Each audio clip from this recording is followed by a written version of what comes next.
মার্কিন president Donald Trump মধ্যপ্রাচ্যে Doomsday plane পাঠিয়েছে।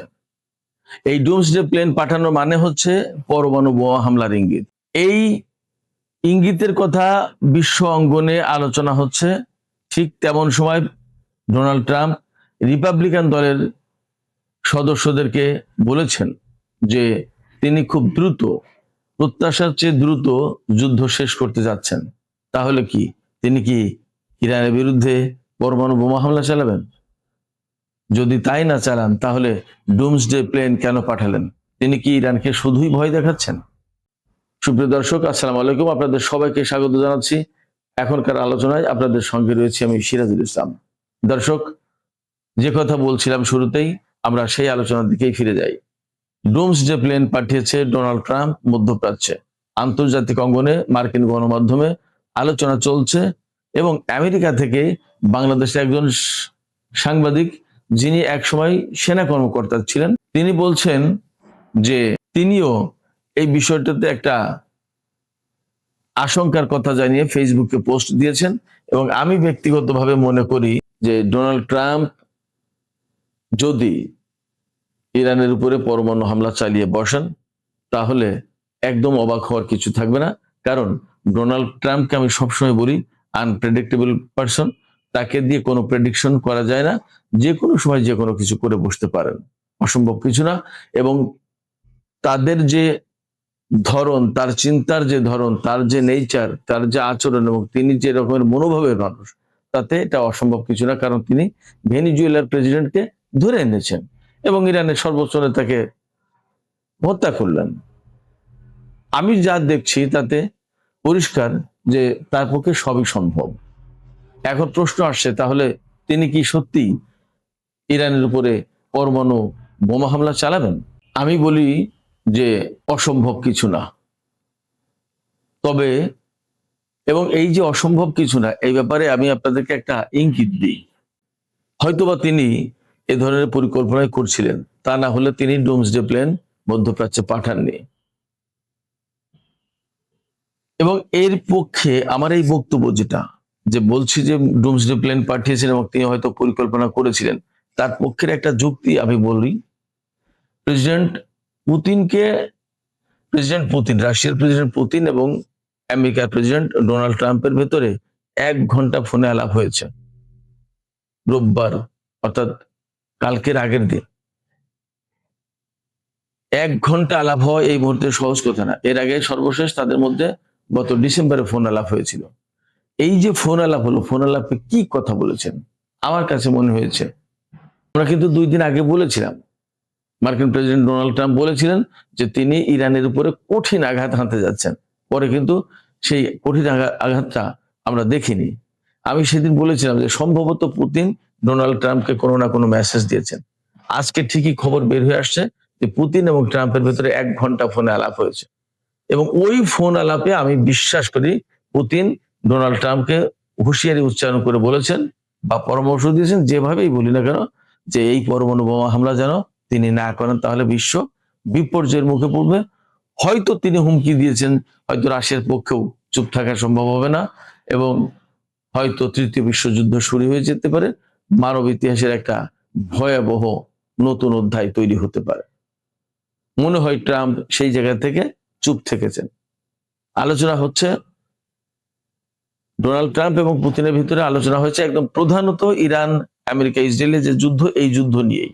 আমরা এর আগে জানি যে রাশিয়ার প্রেসিডেন্ট ভ্লাদিমির পুতিন কিন্তু একদম প্রকাশ্যে বলেছেন যে এই যুদ্ধ অন্যায়, অযৌক্তিক এবং যেভাবে ইরানের সর্বোচ্চ নেতাকে হত্যা করা হয়েছে সেটা আন্তর্জাতিক আইনের চরম লঙ্ঘন, এটা মানবতা বিরোধী কাজ একটা হয়েছে, একদম পরিষ্কার করে বলেছেন। চীনও সেইভাবে বলেছেন। শুধু তাই না, চীন রাশিয়া দুই দেশই নতুন সর্বোচ্চ নেতার প্রতি সমর্থন দিয়েছেন। তাতে বোঝা যাচ্ছে যে রাশিয়া পেছন থেকে আমেরিকাকে কিছুটা ব্যালেন্স করার চেষ্টা করছে। এবং আমরা এই মুহূর্তে যতদূর জানতে পারছি, আমেরিকা কিন্তু তুলনামূলক হামলা কম করছে। এই মুহূর্তে সবচেয়ে বেশি হামলা করছে ইসরায়েল। আমেরিকাও হয়তো করছে। তো ডোনাল্ড ট্রাম্প আর একটা হুমকি দিয়েছেন। তিনি বলেছেন যে ইরান যদি যুদ্ধ বন্ধ না করে তাহলে 20 গুণ বেশি মাত্রায় তিনি আঘাত হানবেন ইরানের বিরুদ্ধে। ইরান এই সমস্ত কথাই কখনোই ভয় পাবে না। এবং আমি যতদূর বুঝি ইরান এই সমস্ত কথায় ভয় না পেয়ে বরং সে তার মিশন বাস্তবায়নের চেষ্টা করবে। মিশনটা কি? আমি বারবার বলে আসছি, আজকেও বলি, এখনো বলি, সেটা হচ্ছে মধ্যপ্রাচ্য থেকে মার্কিন ঘাঁটিগুলো প্রত্যাহার না করা পর্যন্ত ইরান মনে হয় যুদ্ধ বন্ধ করবে না। কারণ এই ঘাঁটিগুলো থাকার কারণে মধ্যপ্রাচ্যে বহু কেওয়াস কন্দল শুরু হয় এবং এই ঘাঁটিগুলো থাকার কারণে ইরানের উপরে একবার সরাসরি হুমকি সৃষ্টি করে। আর এই ঘাঁটি থাকার কারণে আমেরিকা এই ঘাঁটি থেকে ইরানের বিরুদ্ধে প্রায় মাঝে মাঝে হামলা চালাতে পারে বা হামলা চালায়। তো যে জায়গা থেকে হামলা আসে, যে জায়গা হলো হামলার উৎস, সেই উৎস ইরান বন্ধ করতে চায়। ফলে মধ্যপ্রাচ্যে যে সমস্ত মার্কিন ঘাঁটি রয়েছে এই ঘাঁটি তাদেরকে বন্ধ করতে হবে। তাছাড়া ইরান মনে হয় যুদ্ধ বন্ধ করবে না, যুদ্ধবিরতি করবে না। ইরান পরিষ্কার করে বলছে তারা যুদ্ধবিরতি নিয়ে কিছুই ভাবছে না। আমেরিকার সাথে কূটনীতি চলে না, কোনো কূটনীতির পথে তারা হাঁটবে না। তারা যুদ্ধের মাধ্যমে এই পরিস্থিতির অবসান ঘটাতে চায়। একটি কথা বলে আমি শেষ করি আলোচনা, যে যদি আমেরিকা পরমাণু বোমা হামলা চালায় তাহলে ইরান কি করবে? আপনাদের অনেকের ভেতরে প্রশ্ন আসবে। আমি জানি না কি করবে, তবে মনে হয় যে পাল্টা প্রতিশোধ নেবে। ইরানের সবসময় বক্তব্য, ইরান যেভাবে আক্রান্ত হবে, অর্থাৎ ইরানের উপর যেভাবে হামলা করা হবে ইরান সেইভাবে তার পাল্টা জবাব দেবে। এবং ইরানের হাতে তার সমৃদ্ধ ইউরেনিয়াম রয়েছে এবং এই ইউরেনিয়াম ইরানের কাছ থেকে ছিনিয়ে নেওয়ার জন্য আমেরিকা নাকি ইরানের ভেতরে একটা কমান্ডো স্টাইলের অভিযান চালানোর চেষ্টা করেছিল। সেই কমান্ডো স্টাইলের অভিযান চালাতে গিয়ে মার্কিন সেনারা নাকি ইরানের হাতে আটক হয়েছে। ইরানের সর্বোচ্চ জাতীয় নিরাপত্তা পরিষদের সচিব আলী লারিজানি বলেছেন যে ইরানের হাতে মার্কিন সেনারা আটক আছে, সময় মতো দেখানো হবে।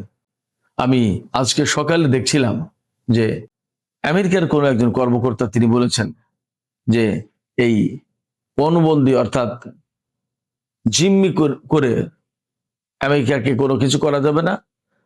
এই জিম্মি করে আমেরিকাকে কোনো কিছু বাধ্য করার চেষ্টা করলে ইরান তারা তার বিরুদ্ধে ব্যবস্থা নেবে। তার মানে দাঁড়াচ্ছে যে ইরানের হাতে মার্কিন সেনা আটক আছে। হয়তো সময়ের ব্যবধানে বা সুবিধাজনক সময়ে তারা ঘোষণা দেবে এবং দেখাবে।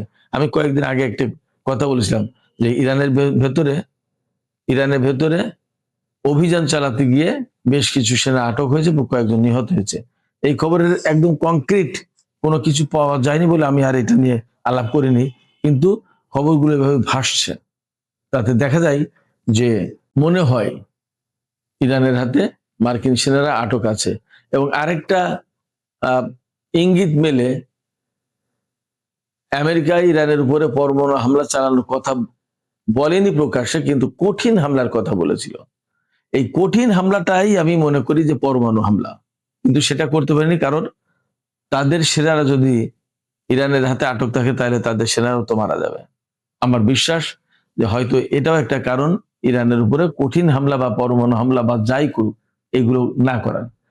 ইরান যদি কিছু মার্কিন সেনা আটক করে থাকে তাহলে এক জায়গায় রাখেনি, বিভিন্ন জায়গায় একজন দুইজন করে এভাবে রেখেছে, যাতে যেখানে হামলা চালাবে সেই জায়গায় যাতে আমেরিকার সেনারা থাকে। হয়তো ইরান এই তথ্য রাশিয়ার কাছে দিয়েছে। রাশিয়ার প্রেসিডেন্ট ভ্লাদিমির পুতিন আমেরিকাকে হয়তো এই তথ্য জানিয়েছে যে তোমরা যদি হামলা করে ইরানের উপরে তাহলে তোমাদের সেনারা এইভাবে মারা যাবে। এমন হতে পারে এবং এই সম্ভাবনা যথেষ্ট। তো সেক্ষেত্রে আমেরিকা চাইলেই এখন আসলে অনেক কিছু করতে পারছে না। সুপ্রিয় দর্শক, এখনকার আলোচনা শেষ করব। আমি এই আলোচনা শেষের আগে একটু তথ্য আমি আপনাদেরকে জানাই। আপনারা অনেকেই জানতে চান যে আমার ছেলেটা কেমন আছে, কি অবস্থা, তার সাথে আমার কথা হচ্ছে কিনা। গত 2 দিন কথা ছিল না, নেটওয়ার্ক পাইনি একদমই। আমি আমার সাবেক সহকর্মী আশরাফুর রহমানের মাধ্যমে খবর নিয়েছি, সে জানালো যে হ্যাঁ ভালো আছে।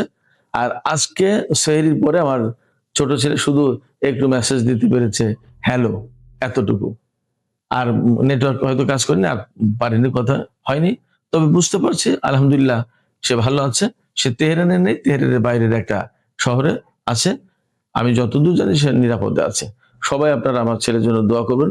সুপ্রিয় দর্শক, এখনকার আলোচনা শেষ করবো। আলোচনা শেষের আগে আমি আপনাদের কাছে জানতে চাই, একটা প্রশ্ন রাখতে চাই, আপনারা কি ভাবছেন ইরানের উপরে আমেরিকা কি আসলে পরমাণু হামলা চালাতে পারে কিনা, এবং ইরানের হাতে মার্কিন সেনা আটকের থাকার সম্ভাবনা কতটুকু, আপনারা কি মনে করছেন? আপনাদের মতামত কমেন্টে লিখে জানাতে পারেন। আর ভিডিও ভালো লাগলে লাইক, কমেন্ট, শেয়ার করবেন এবং চ্যানেলটি সাবস্ক্রাইব করে আমাদের সঙ্গেই থাকবেন, এটা বিশেষ অনুরোধ। আপনাদের সবাইকে অনেক অনেক ধন্যবাদ। আল্লাহ হাফেজ।